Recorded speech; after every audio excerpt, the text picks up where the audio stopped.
What is up guys, and welcome back to a brand new video. Today I'm going to do something a little bit different. I've had a few people over the last few days, weeks, ask some tips on Twitter regarding how to do various things on F1 2016, and today I thought I'd focus my attention on the Tyre Wear Test because it seems a lot of you guys are having some issues actually trying to pass the Tyre Wear Test. So I thought I'd give a little tutorial and kind of explain some of my methods that I go about trying to achieve a green or even a purple score to get the most resource points possible for the team. So as you guys know, in the manor, it is very important for me to get the most resource points possible to upgrade the car to make it as fast as possible, as soon as possible. So normally, the Tyre Wear Test, you kind of drive in a manner that isn't quite how you'd normally drive in the race. It's all kind of geared towards just trying to be as easy as possible you can be on the tires. Normally in the race, I normally drive at a much higher, intensity, and I kind of, use up the tires a little bit harder than what I do in the Tyre Wear Test compared to the race.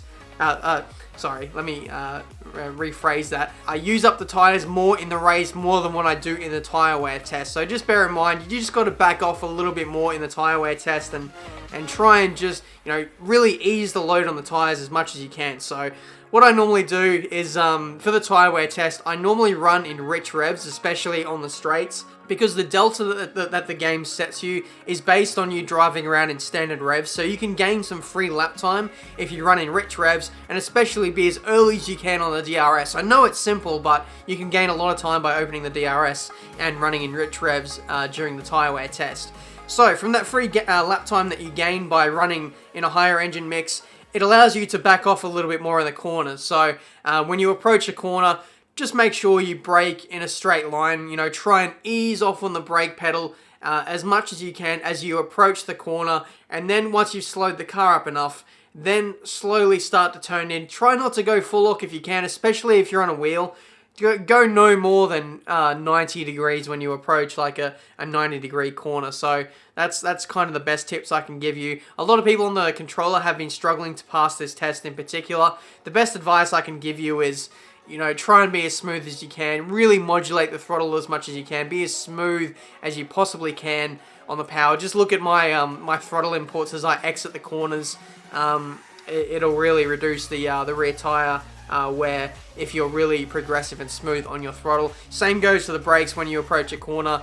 Try and stick to the racing line if you can. Maybe even switch the racing line on for the Tyre Wear Test and just absolutely stick to the driving line, because when you venture off into the marbles, whenever you touch grass, whenever you touch curbs as well, that can really upset the balance of the car, and it also really affects the tire wear on the Tyre Wear scale at the top of the screen. So those are some of my basic tips. Just try and stick to driving smoothly, driving comfortably, but still being able to be a few tenths within that delta that the game sets you. If you're too slow to match the delta, then it doesn't matter what your tire wear is going to be. You're going to miss out on getting any kind of score for the Tyre Wear Test. So yeah, that's basically all the kind of tips I can provide you guys.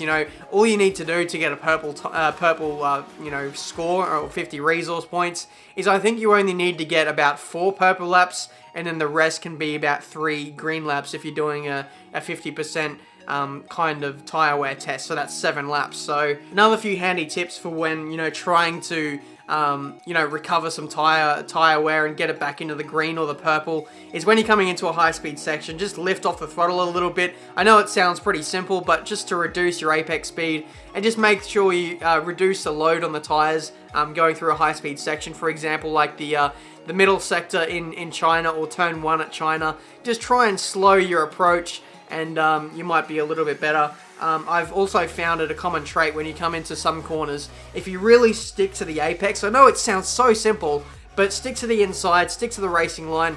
You'll see like the green bar, or the representation of where your tire wear is. You just see it shoot up to the right if you just stick to the racing line and be easy on the tires through a particular corner.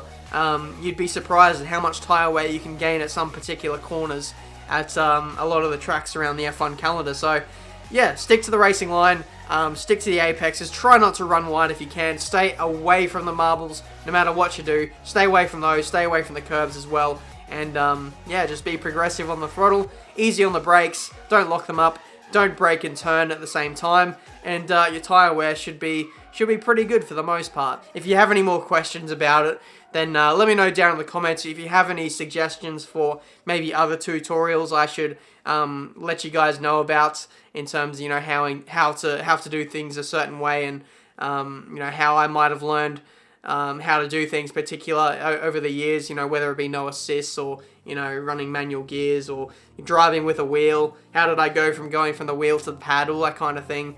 Yeah, let me know down in the comments, and I'd be very eager to make a video for you guys, because I get a lot of questions all the time and I really can't answer them all, you know, one by one. So I feel like making a video is probably the best way to do that. So hopefully you guys enjoyed this one. Leave a like if you did, subscribe to the channel if you're new to see plenty more F1 2016 videos, and yeah, I'll see you guys for a brand new video very soon.